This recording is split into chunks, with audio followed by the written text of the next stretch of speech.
இல்லாம நாங்க இல்லை. ஓ, நீர் இல்லாமல் நான் இல்லையே.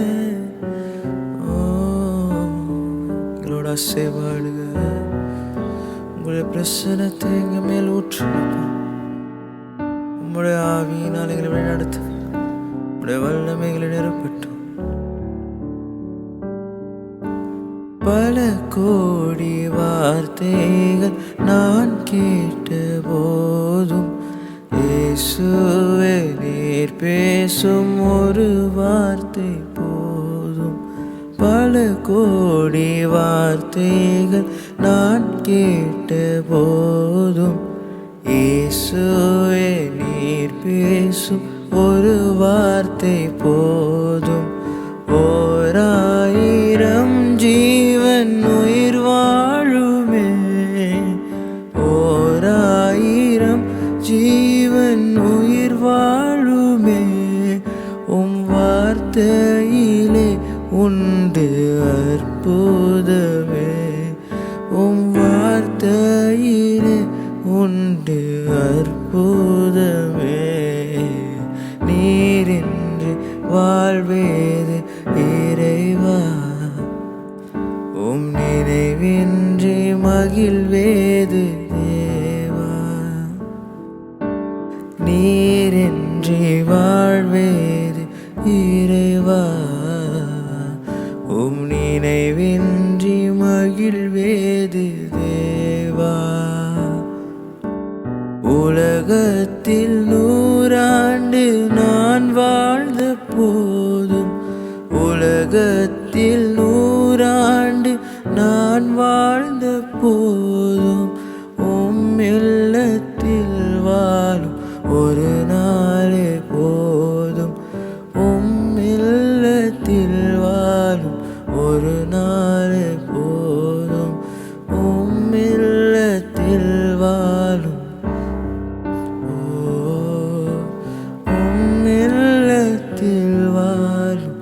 ஒரு நாளே போதும்.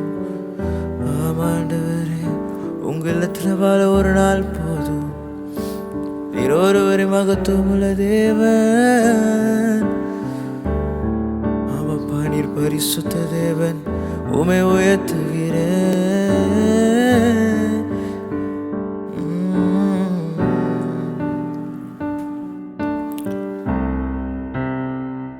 ராஜா, இந்த நேரத்தில் உம்முடைய பிரச்சனத்தை நாடி நாங்கள் வந்திருக்கோம் அப்பா.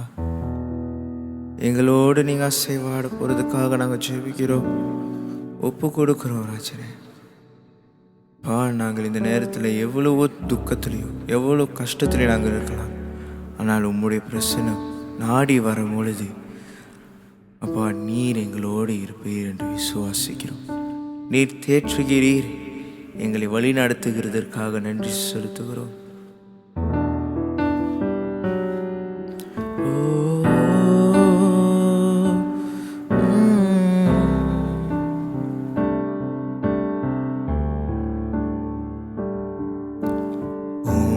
வசனம் தியானிக்கையில் இதயமதில் ஆறுதலே. வசனம் தியானிக்கையில் இதயமதில் ஆறுதலே. மனிதர்கள் என்னை பகைத்தாலும் அஞ்சிடேனே நேரிருக்கையிலே. மனிதர்கள் என்னை பகைத்தாலும் அஞ்சிடேனே நேரிருக்கையிலே.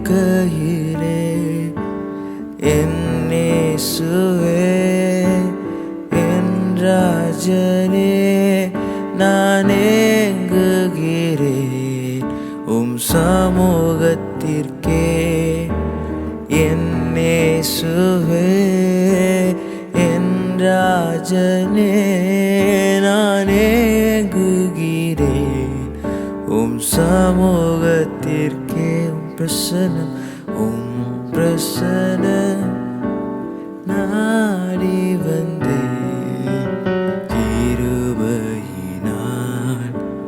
நோக்கிடுவேன்.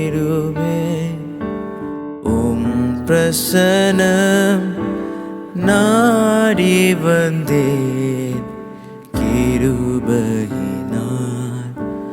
நோக்கிடுமே. உம் இரத்தத்தால் என்னை கழுவிடுமே, உம் பிள்ளையாய் என்னை மாற்றிடுமே.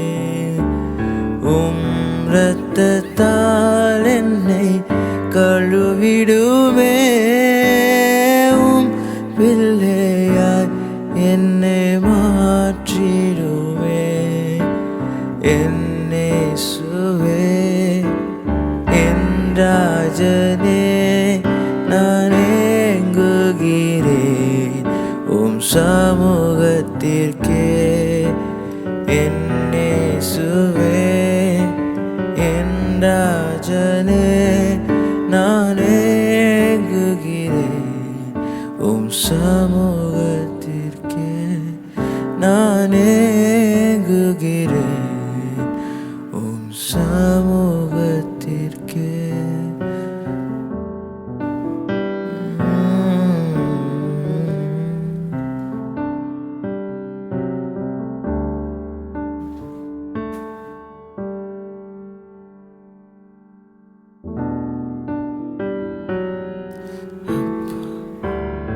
எங்களோடு இருங்க ராஜனே, மீதியான நேரத்தில் எங்களோடு இருங்க.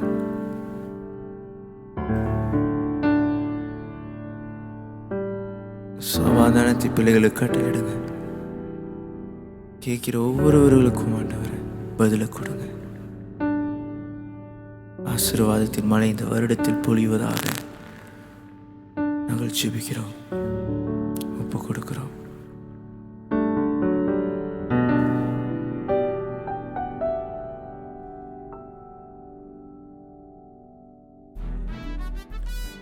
ஹாய் பிரைஸ் தி லார்ட், கர்த்தருக்கு ஸ்தோத்திரம். Shalom everyone. இன்னைக்கு உங்கள் மத்தியில் ஒரு காரியத்தை குறித்து பேச வந்திருக்கேன். புதிய துவக்கம். நேற்று நீங்கள் பட்ட தோல்வியோ இல்லை நீங்கள் செஞ்ச பிழையோ இல்லை உங்கள் மனசு உடஞ்சி போயிருந்தாலும் தேவன் சொல்கிற ஒரே ஒரு காரியம், நான் அனைத்தையும் புதிதாக்குகிறேன். இந்த 3 நிமிஷத்தில் உங்களோட ஆவி, சரீரம், உங்களோட இதயம், உங்களோட மைண்ட் எல்லாமே ரீசெட் ஆகிற மாரி ஒரு விஷயத்தை நான் சொல்ல போகிறேன். வெளிப்படுத்தின விசேஷம் 21:5 இப்படியாக சொல்கிறது, சிங்காசனத்தில் வீற்றிருப்பவர் சொல்கிற ஒரே ஒரு காரியம், இதோ நான் அனைத்தையும் புதிதாக்குகிறேன். ஒரு புதிய துவக்கம் என்றது சூழ்நிலை மாறும்போது வராது. உங்கள் இதயம் தேவனுக்காக திறந்து கொடுக்கும்போது தான் அந்த உண்மையான புதிய துவக்கம் உங்கள் வாழ்க்கையில் ஆரம்பிக்கப்படும். நம்மில் பல குற்ற உணர்ச்சி, அதாவது பல பேருக்கு ஒரு ஒரு ஒரு புரோக்கன் ஹார்ட், சில பேருக்கு அந்த பயம், நான் அதுக்கு தகுதி இல்லையோ அப்படின்னு நினைக்கிற பர்சனலாக நிறைய பேர் இருப்பாங்க இந்த புதிய துவக்கத்துக்காக. ஆனால் உண்மையாக ஒரு விஷயம் சொல்லணுன்னா, உங்கள் கடந்த காலத்தை வைத்து தேவன் உங்களை எதிர்காலத்தை தீர்மானிக்கிறார். ஸோ வேதாகமத்தில் தேவன் பலருக்கு புதிய துவக்கத்தை கொடுத்தாரு. கொலை செய்த பிறகு மோசைக்கு கொடுத்தாரு, விழுந்த பிறகு தாவீதுக்கு கொடுத்தாரு, இயேசுவை மறுத்த பேதுருக்கே புதிய வாழ்க்கையை கொடுத்தாரு, தேவனுடைய மக்களை துரத்தி கொண்டிருந்த சவுலுக்கே புதிய துவக்கத்தை கொடுத்தாரு. அவர்களோட கதையெல்லாம் மாற்றின தேவன் உங்கள் கதையும் மாற்ற வல்லவராக இருக்கார். புதிய துவக்கம் சொன்னாலே பரிபூர்ணத்துக்காக அல்ல, அவர்கிட்ட சரணடைகிறதுக்காக. தேவனிடம் போனால் அவர் உங்களுடைய செம்மையான வழியில் நடத்துவார். ஸோ அவர்கிட்ட ஒரு பேனா நீங்கள் கொடுத்தீங்கன்னா அவர் உங்கள் வாழ்க்கையை ஒரு ஒரு பேஜில் அழகாக புதுசாக எழுதுவார். ஸோ இன்றைக்கி இந்த விஷயம் உங்களுக்கு தொடப்படும்னு நான் விசுவாசிக்கிறேன். இந்த புதிய காரியம், இந்த புதிய துவக்கம் ஆரம்பிக்கணும்னா கடந்த காலத்தை கைவிட்டுருங்க. கடந்த காலத்தை பிடிச்சு கொண்டே நீங்கள் நடந்தீங்கன்னா அந்த புதிய துவக்கத்துக்குள்ளே நீங்கள் போக முடியாது. நீங்கள் செய்கிற புதிய காரியத்தை தேவன் ஏற்றுக்கொள்ளணும்னா உங்களோட பழைய காரியத்தை நீங்கள் விடணும். உங்களுடைய புதிய பருவம் அடுத்த மாதம் இல்லை, அடுத்த வாரம் இல்லை, இப்போது இந்த நிமிஷம் உங்களுக்கு ஆரம்பமாக இருக்குது. ஸோ என்னோட கண்களை மூடி நம்ம ஜெபிக்கலாம். இந்த நேரத்தில் நம்ம சொல்ல போகிற ஒரே ஒரு காரியம், தேவனே என்னுடைய பழைய காரியங்களை தூக்கி போட்டு ஒரு புதிய துவக்கத்தை, ஒரு புதிய ஆரம்பத்தை என் வாழ்க்கையில் தாங்கன்னு சொல்லி நம்ம ஜெபிக்க போகிறோம். கண்களை மூடி நம்ம ஜெபிப்போம். பிதாவே, இந்த நேரத்துக்காக நன்றி செலுத்துகிறோம். அப்பா, இந்த நாளில் இந்த இணையத்தின் மூலியமாக கேட்டுக்கொண்டிருக்கிற ஒவ்வொரு பிள்ளைகள் வாழ்க்கையிலையும் ஒரு புதிய துவக்கத்தை நீங்கள் கொடுங்க. அப்பா, பழைய வாழ்க்கையை அப்பா வாழாமல் அப்பா சீர்படுத்தி கொண்டு தேவனுக்காக வாழ நீங்கள் கிருபை செய்யுங்க. அப்பா, இந்த நாளில் புதிய துவக்கத்தை பற்றி நான் சொன்னேன். பிள்ளைகளை தொட்டிருப்பீர், தொடுவீர் என்று சொல்லி நான் விசுவாசிக்கிறேன். இந்த வார்த்தையின் மூலியமாக ஆண்டவரை அவர்கள் வாழ்க்கை மாறுபட கிருபை செய்யுங்க. வெளிப்படுத்துகிற விசேஷம் 21 சொன்னது போல் ஆண்டவரை நீர் அனைத்தையும் மாற்றுகிற தேவன். அப்பா, நீர் புதிதாக்கி கொடுக்கிற தேவன். நீர் அவர்கள் வாழ்க்கையிலே புதியதை காண செய்யுங்க, வழி நடத்துங்க. அப்பா, அவர்கள் கடந்த காலத்தை பிடித்து கொண்டு ஓடாமல் அவர்களுடைய பாரத்தை பாதத்தில் வைத்து அப்பா சரணடைய நீங்கள் கிருபை செய்யுங்க. அவர்களோடு நீங்கள் பேசுங்க. உங்களுடைய பிரசன்னம், உங்களுடைய வல்லமை பிள்ளைகளோடு இருப்பதாக நான் ஜெபிக்கிறேன். இந்த இணையம் மூலியமாக பார்த்து கொண்டிருக்கிற பிள்ளைகள், கேட்டுக்கொண்டிருக்கிற பிள்ளைகள் வாழ்க்கையில் ஒரு மாற்றுதலை நீங்கள் கொடுங்க, ஆசீர்வதிங்க. மாரதி இயேசுவின் நாமத்தை ஜெபிக்கிறேன் என் பரிசுத்தமுள்ள நல்ல பிதாவே, ஆமென். மீண்டும் அடுத்த வாரத்தில் சந்திக்கிறேன். கர்த்தர் உங்களை ஆசீர்வதிப்பாராக.